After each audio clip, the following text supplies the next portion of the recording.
Sejam muito bem-vindos ao nosso podcast, uma produção do curso de Direito da UNAMA para você. Eu me chamo Maria Cecília e hoje vamos falar sobre um tema que mexe com o chão da nossa cidade, os conflitos fundiários urbanos. No episódio de hoje, vamos explorar o embate entre o direito à propriedade e o direito à moradia, com foco no núcleo Belo Horizonte / São Miguel da Conquista, em Marabá, Pará. Um território onde a lei e a vida se encontram e nem sempre se abraçam.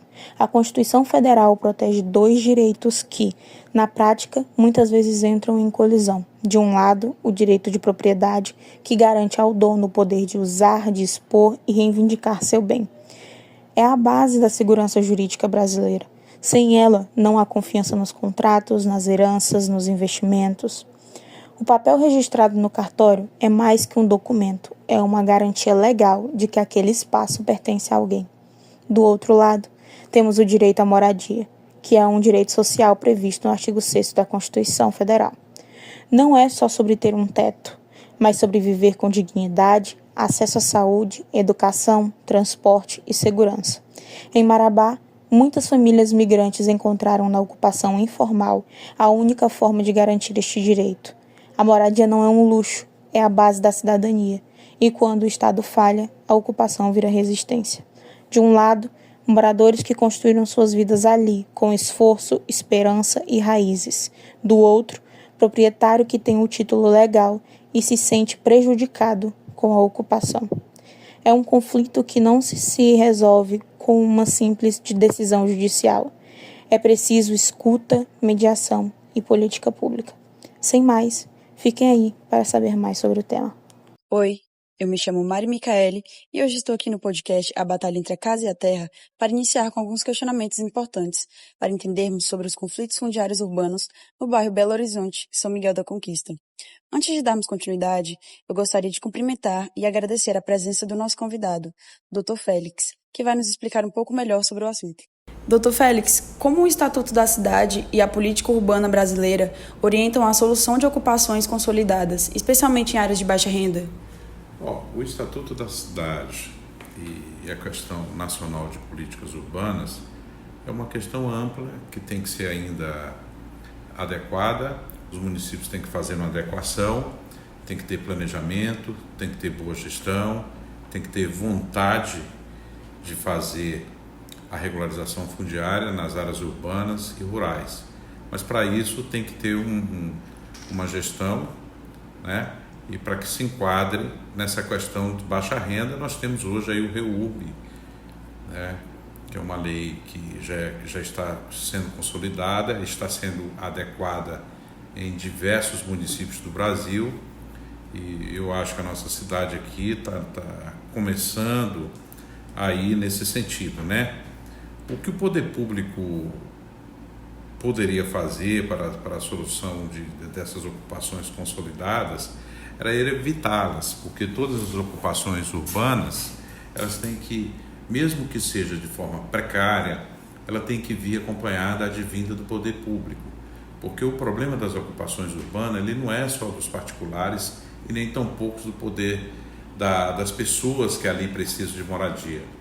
O principal ator é o poder público, porque sem ele vai ter uma ocupação desordenada, sem planejamento, e está aí a nossa dificuldade hoje no ordenamento urbano brasileiro, que é a situação das favelas, dos bairros sem qualquer infraestrutura.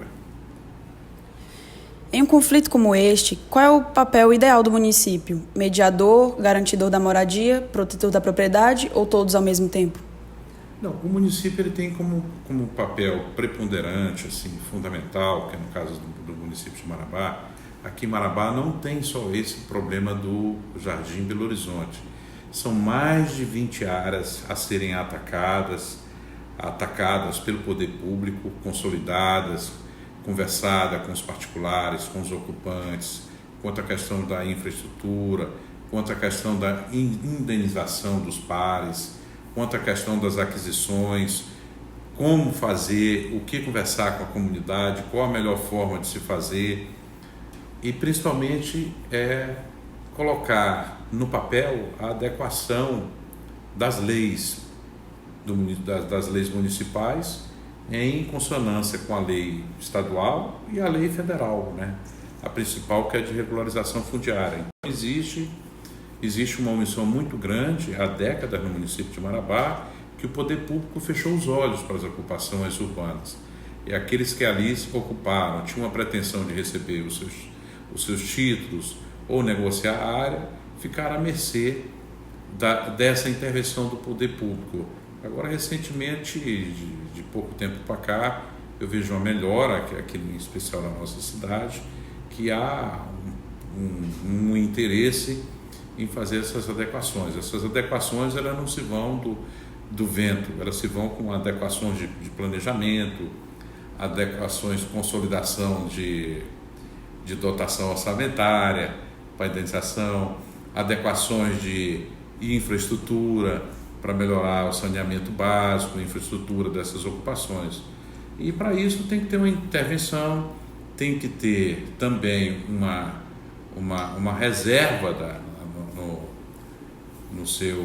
na lei orgânica do município, uma reserva orçamentária para poder implementar essa conversa, esse diálogo e essa intervenção financeira aos poucos, né? Até porque a lei de REURB ela é muito ampla e ela tem diversos conceitos de ocupação. Quanto à área do Belo Horizonte, foi o primeiro loteamento urbano de Marabá, contribuiu muito com a cidade.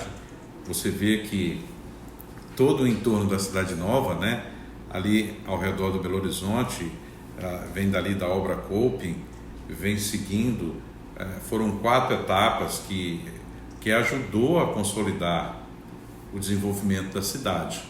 O único problema hoje de ordenamento de ocupação fundiária que a gente tem é a 4ª etapa do Belo Horizonte, que o Estado se omitiu em cumprir as ordens judiciais de um loteamento que tem todo o suporte legal, que é um pouco diferenciado das ocupações precárias.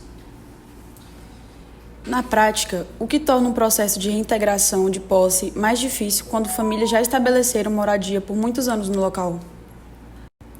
Qualquer processo de reintegração de posse, seja no início, seja no fim, ele é emblemático, tá? Porque você vai deslocar aquelas pessoas que ali ocuparam. Mas o que tem que ter a consciência é uma consciência de política pública de que qual área eu posso ocupar, qual o setor, é um planejamento da cidade, qual área é pública. Então, antes de haver uma ocupação, tem que ter todo esse estudo. No nosso caso, eu repito, não há motivo de ter tido uma ocupação ilegal como que houve, até porque a maioria desses ocupantes que ali estão hoje não são ocupantes de baixa renda, não tem a devida hipossuficiência, não tem a devida vulnerabilidade. É um projeto que contribuiu, o nosso loteamento contribuiu com o desenvolvimento da cidade. Hoje ali habitam, com todas as suas etapas, mais de 30 mil pessoas naquele loteamento. E você vê que com o início da implantação desse loteamento, que foi consolidado desde o ano de 1980, a cidade se tornou melhor. Só se tornou um pouco sem infraestrutura, que foi na sua última etapa, que era a etapa final, que a classe política, que sem ter qualquer planejamento, que sem ter qualquer vontade de fazer, de estar junto à população, os incentivou e joga a água dos dois lados, deixando todo mundo a ver navios, tanto os ocupantes quanto os proprietários. Mas quanto à minha questão dos cumprimentos das ações possessórias, eu sou um pouco legalista nesse sentido. As ordens judiciais têm que ser cumpridas e aquelas pessoas que ali se adentraram sem qualquer autorização, com intuito especulativo, com intuito de arranjar uma moradia, de boa fé ou de má fé, ele já sabia que aquilo ali não era uma área pública, e sim uma área particular. Por isso que eu acredito que a justiça e o poder público, de uma certa forma ou de outra, tem que abarcar uma intervenção para que haja uma saída desse impasse.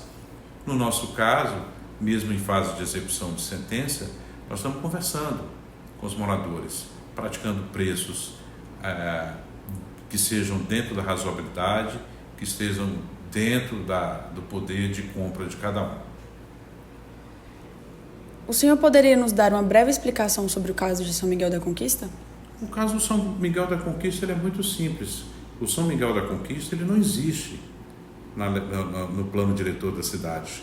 É inexistente. São Miguel da Conquista foi um ato de uma certa liderança ou de lideranças que ali tentaram dissuadir ao erro a população. O São Miguel da Conquista é a 4ª etapa do Jardim Belo Horizonte, ou seja, é a 4ª etapa do primeiro loteamento aprovado por lei na cidade de Marabá, que tinha um organograma a ser cumprido, que foram cumpridos 3 programas. Todo o entorno da cidade nova, do centro e Novo Horizonte, foram abrangidos pelo Jardim Belo Horizonte. E ali você vê um lugar bonito de se morar, de viver, e tanto pessoas de alto poder aquisitivo quanto de baixo poder aquisitivo tiveram oportunidade. E lá atrás, quando o Estado se ausentou, o município e entes do poder público, nós fizemos um acordo com a Prefeitura Municipal de Marabá, a qual nós oportunizávamos à época essas pessoas de baixa renda adquirirem os seus lotes com baixo custo. Entretanto, mais uma vez, o 4º poder, que é o poder especulativo das pessoas que têm interesse em não consolidar e não ver a prosperidade da cidade, fazer uma intervenção com interesse especulativo e de tirar proveito próprio nas ocupações. Existe essa política fundiária, existe esses marginais que à margem da lei fazem esse tipo de indução, provocando um erro equivocado na analogia da lei. Qual é a principal solução e abordagem que encontraram para resolver esse problema? Olha, a principal saída para resolver esse problema, nós já fizemos no ano de 2012 um acordo com o município, a qual, como nós ficamos impedidos de fazer a infraestrutura como nós fizemos, nós fizemos um acordo com a cidade de Marabá para que a cidade se comprometesse a arcar com o serviço público, ou seja, arruamento, água e esgoto, e nós iríamos fazer uma dedução nos valores de cada lote, um valor aproximado do valor venal e aproximado do valor de mercado. Então a diferença daria para a prefeitura arcar, fazer a sua parte no município.